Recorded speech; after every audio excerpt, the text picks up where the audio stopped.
कैसे हुई थी राधा जी की मूर्ति और क्यों तोड़ी थी श्री कृष्ण ने बांसुरी।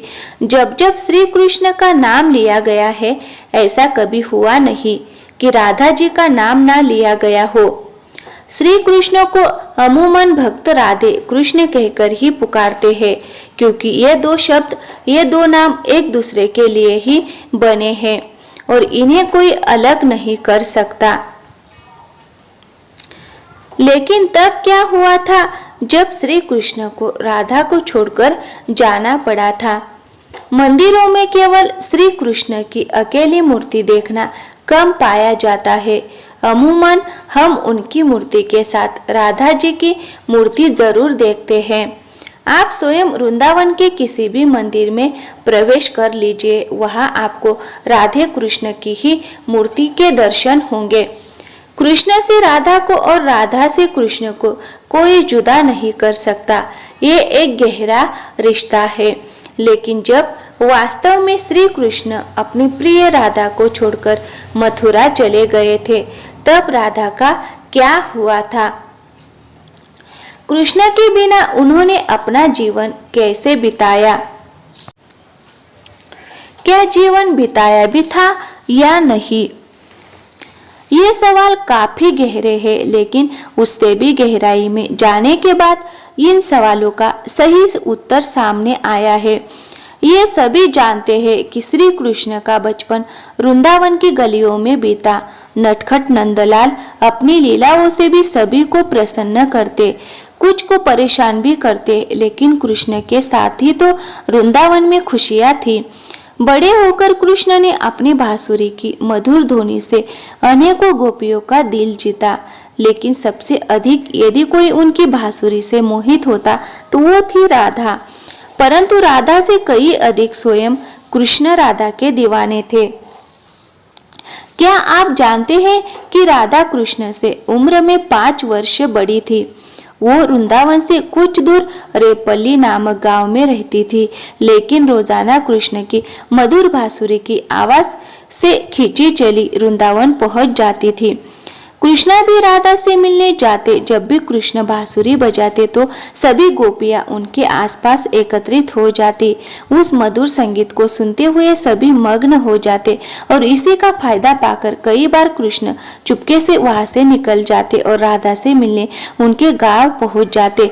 लेकिन धीरे धीरे वह समय निकट आ रहा था जब कृष्ण को वृंदावन को छोड़कर मथुरा जाना था। वृंदावन में शोक का माहौल उत्पन्न हो गया। इधर कान्हा के घर में माँ यशोदा तो परेशान थी ही, लेकिन कृष्ण की गोपियां भी कुछ कम उदास नहीं थी। दोनों को लेने के लिए कंस द्वारा रथ भेजा गया, जिसके आते ही सभी ने उस रथ के आसपास घेरा बना लिया, ये सोचकर कि वो कृष्ण को जाने नहीं देंगे। उधर कृष्ण को राधा की चिंता सताने लगी। वो सोचने लगे कि जाने से पहले एक बार राधा से मिल ले, इसीलिए मौका पाते ही वो छिपकर वहां से निकल गए। फिर मिले उन्हें राधा, जिसे देखते ही वो कुछ कह ना सके। राधा कृष्ण के इस मिलन की कहानी अद्भुत है। दोनों ना तो कुछ बोल रहे थे, ना कुछ महसूस कर रहे थे, बस चुप थे। राधा कृष्ण को ना केवल जानती थी, वरना मन और मस्तिष्क समझती भी थी। कृष्ण के मन में क्या चल रहा है वो पहले से ही भाप लेती, इसीलिए शायद दोनों को उस समय कुछ भी बोलने की आवश्यकता नहीं पड़ी। अंततः कृष्ण राधा को अलविदा कहकर वहां से लौट आए और आकर गोपियों को भी वृंदावन से उन्हें जाने की अनुमति देने के लिए मना लिया। आखिरकार वृंदावन कृष्ण के बिना सूना सूना हो गया। ना कोई चहल पहल थी और ना ही कृष्ण की लीलाओं की कोई झलक। बस सभी कृष्ण के जाने के गम में डूबे हुए थे।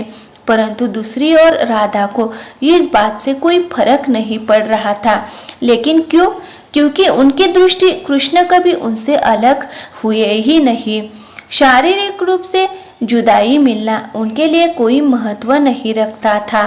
यदि कुछ महत्वपूर्ण था तो राधा कृष्ण का भावनात्मक रूप से हमेशा जुड़ा रहना। कृष्ण के जाने के बाद राधा पूरा दिन उन्हीं के बारे में सोचती रहती और ऐसे ही कई दिन बीत गए। लेकिन आने वाले समय में राधा की जिंदगी का क्या मोड़ लेने वाली थी, उन्हें इसका अंदाजा भी नहीं था।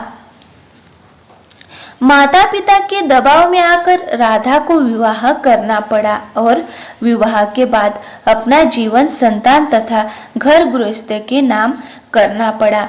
लेकिन दिल के किसी कोने में अब भी वो कृष्ण का ही नाम लेती थी। दिन बीत गए, वर्ष बीत गए और समय आ गया था जब राधा काफी वृद्ध हो गई थी। फिर एक रात वो चुपके से घर से निकल गई और घूमते घूमते कृष्ण की द्वारका नगरी में जा पहुंची। वहां पहुंचते ही उसने कृष्ण से मिलने के लिए निवेदन किया, लेकिन पहली बार में उन्हें वो मौका प्राप्त ना हुआ। परंतु फिर आखिरकार उन्होंने काफी सारे लोगों के बीच खड़े कृष्ण को खोज निकाला। राधा को देखते ही कृष्ण की खुशी का ठिकाना नहीं रहा। लेकिन तभी दोनों में कोई वार्तालाप ना हुई, क्योंकि वह मानसिक संकेत अभी भी उपस्थित थी। उन्हें लफ्जों की आवश्यकता नहीं थी। कहते हैं कि राधा कौन थी ये द्वारका नगरी में कोई नहीं जानता था। राधा के अनुरोध पर कृष्ण ने उन्हें महल में एक देविका के रूप में नियुक्त करा दिया। वो दिन भर महल में रहती, महल से संबंधित कार्यों को देखती और जब भी मौका मिलता दूर से ही कृष्ण के दर्शन कर लेती। लेकिन फिर भी ना जाने क्यों राधा में धीरे धीरे एक भय पैदा हो रहा था, जो बीतते समय के साथ बढ़ता जा रहा था। उन्हें फिर से कृष्ण से दूर हो जाने का डर सताता रहता। उनकी ये भावनाएं उन्हें कृष्ण के पास रहने न देती। साथ ही बढ़ती उम्र ने भी उन्हें कृष्ण से दूर चले जाने को मजबूर कर दिया। अंततः एक शाम वो महल से चुपके से निकल गई और ना जाने किस ओर चल पड़ी।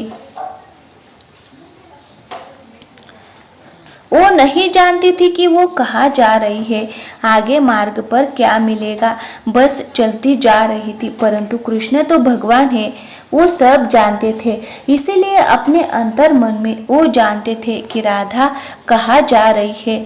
फिर वह समय आया जब राधा को कृष्ण की आवश्यकता पड़ी। वह अकेली थी और बस किसी भी तरह से कृष्ण को देखना चाहती थी और यह तमन्ना उत्पन्न होते ही कृष्ण उनके सामने आ गए। कृष्णा को अपने सामने देखकर राधा अति प्रसन्न हो गई। परंतु दूसरी ओर वह समय निकट था जब राधा ने प्राण त्याग कर दुनिया को अलविदा कहना चाहती थी।